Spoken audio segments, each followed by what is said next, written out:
नमस्कार प्रेक्षकांनो. तर मित्रांनो, आज आपण बघणार आहोत नेमकं कोणती आश्चर्यदायक गोष्ट घडली ज्यामुळे सारंग आणि सावली आले एकत्र. आणि मित्रांनो, यामुळे कोणते परिणाम झाले हे आज आपण आपल्या या व्हिडिओमध्ये पूर्णपणे बघणार आहोत. तरी पण मित्रांनो, व्हिडिओला पूर्ण बघा.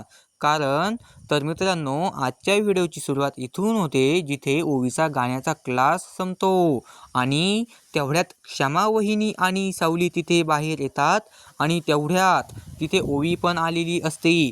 तर तेवढ्यात सावली ओवीला म्हणते, अगं आज भरपूर चांगलं गाणं गायलीस तू. तर तेवढ्यात तिकडून क्षमा मावशीच्या लक्षात येतं की ओवीची पाण्याची बॉटल गुरुकुलमध्येच राहिलेली आहे वाटतं. ही विसरून बाहेर आली वाटतं. तर त्यामुळे क्षमा मावशी म्हणते, अगं जा तुझी पाण्याची बॉटल बाहेर घेऊन ये. तर ओवी तिकडे पाण्याची बॉटल आणायला जाते आणि तेवढ्यात तिकडून वॉचमॅन येतो आणि म्हणतो, हे धरा क्षमा वहिनी, हे तुमचे गिफ्ट. तर तेवढ्यात ती म्हणते, हे गिफ्ट कोणी दिलं? तर तेवढ्यात तो वॉचमॅन म्हणतो, ते तुमचे सारंग सर आहे ना, तर त्यांच्या बबलूने दिलेले आहे ते गिफ्ट. तर वॉचमॅन ते गिफ्ट वहिनीकडे देतो आणि तिथून निघून जातो.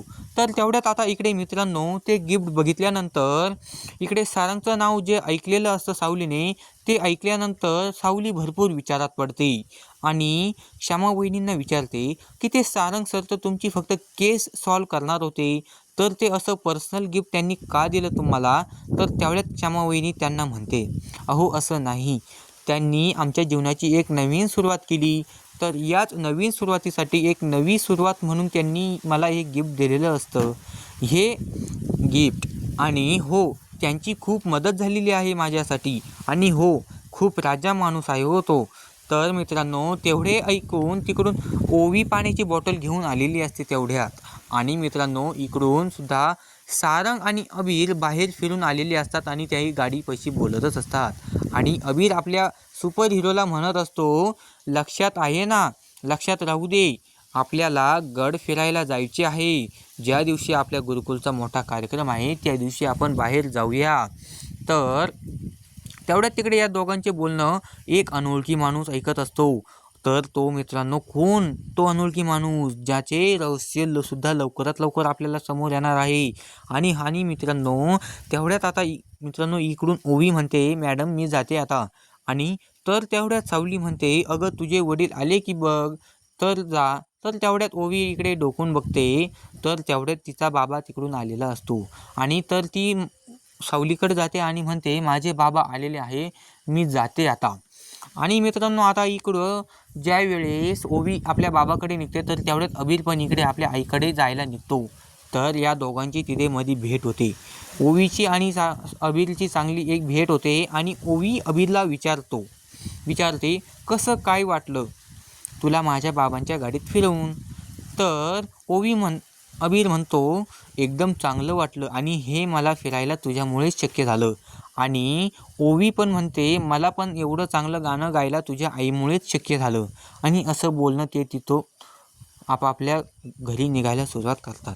आणि अबीर इकडे आईकडे येऊन म्हणजे सावलीकडे येऊन आपल्या आईच्या मिठीत पडतो. आणि मित्रांनो, जेव्हा ओवी आणि सारंग आपल्या घरी पोहोचतात, तर तेव्हा मित्रांनो तिथे एक मोठाच वेगळाच धमाका झालेला असतो.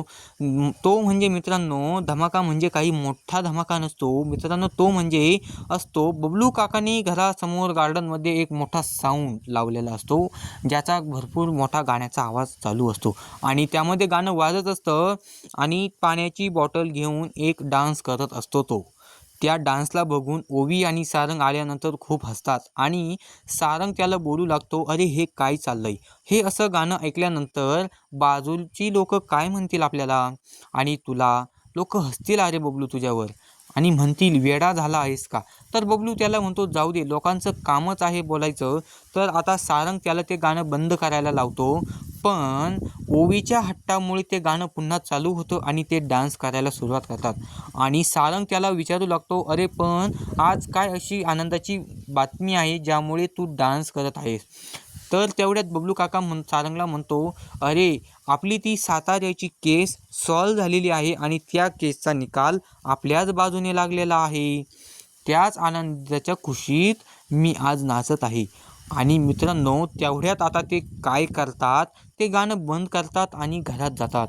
आणि मित्रांनो आता एक मोठा ट्विस्ट जो आपल्याला बघायचा आहे मित्रांनो. इकडे सारंग आपल्या बायकोला सावलीला आपल्या घरात घेऊन येतो आणि तिलोत्तमा तेवढ्यात तिला बघते आणि ती बघून खूप संतापते आणि ती त्याला म्हणते, अरे तू हे काय करत आहेस?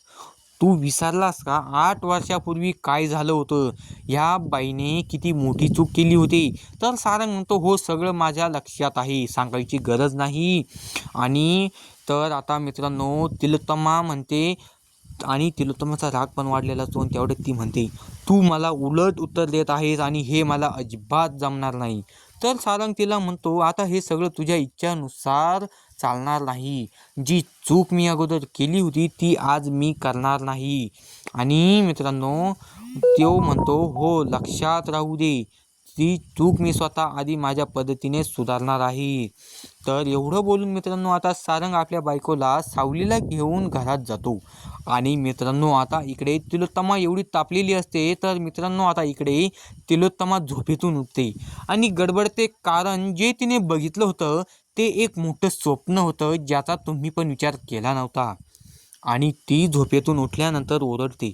तर तेवढ्यात सारंग तिथे येतो आणि तिलोत्तमाला पाणी देतो आणि म्हणतो, अगं ऐक काय झालं? तर ती त्याला म्हणते, काही नाही, तू आता झोपायला जा. तर सारंग तिथून तिला विचारून आपल्या खोलीकडे झोपायला जातो. आणि मित्रांनो आता इकडे मोनिका तोच विचार करत बसलेली असते की काय सावलीला घरात आणायचं की नाही, कारण जर सावलीला घरात आणलं तर तिलोत्तमाचा नाश अवश्य होणार आहे मित्रांनो, असं मोनिका विचार करत असते.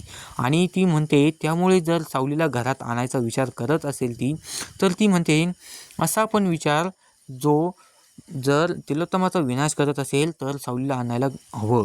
राजकुमारला त्याच्या लोकांनी वेड्यात काढलेलं आहे आणि त्याला खोटे पुरावे दिले होते की सावलीचा मृत्यू झालेला आहे आणि ते माणसांनी सुद्धा अर्धवट काम राजकुमारच्या मेंदूसारखंच केलंय, असं ती विचार करत असते. तर तेवढ्यात तिकडून राजकुमारला जाग येते आणि तो तिला विचारू लागतो, अगं तू कशाचा विचार करत आहेस आणि काय करतेस? आणि मला लक्षात आलेलं आहे की तू कशाचा विचार करत आहेस, तू त्या गुरुकुलच्या जागेचा विचार करत आहेस ना मोनिका डार्लिंग? तर मोनिका त्याला म्हणते हो. आणि त्याच्यानंतर ती झोपायला जाते. आणि मित्रांनो आता इकडे अबीर आपल्या बाबांच्या मांडीवर डोकं ठेवून गाढ झोपलेला असतो. तर तेवढ्यात तिकडून सावली येते आणि म्हणते, हे बघा ना बाबा, अबीर किती शांत झोपलेला आहे. दिवसभर खेळायचं आणि रात्री आपल्या बाबाच्या कुशीत झोपायचं.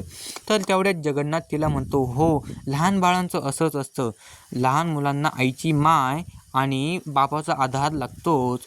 आणि जगन्नाथ सावलीला विचारतो, अगं कव्हर लपून ठेवायचं या बारक्या मुलाला आपल्या बाबापासून? तर त्यानंतर तो पुन्हा म्हणतो, आणि जर तो मोठा झाला आणि त्यानंतर त्याने स्वतःच्या बापाविषयी विचारलं तर तू काय उत्तर देणार? तर तेवढ्यात आता सावली म्हणते, बाबा कृपया मला याबद्दल आता चर्चा करायची नाही. आणि मित्रांनो नेमकं आता पुढे काय होणार, मोनिकाचा जो प्लॅन आहे तो नेमकं खरा ठरणार का नाही आणि सावली त्या घरात पुन्हा जाणार का नाही, आणि मित्रांनो सारंग आणि सावली एकत्र येणार की नाही हे बघण्यासाठी मित्रांनो पुढचा एपिसोड नक्की बघा. तर व्हिडिओला पूर्ण बघा आणि मित्रांनो पुढील व्हिडिओ बघण्यासाठी आपल्या चॅनलला नक्कीच लाईक करा, सबस्क्राईब करा. धन्यवाद.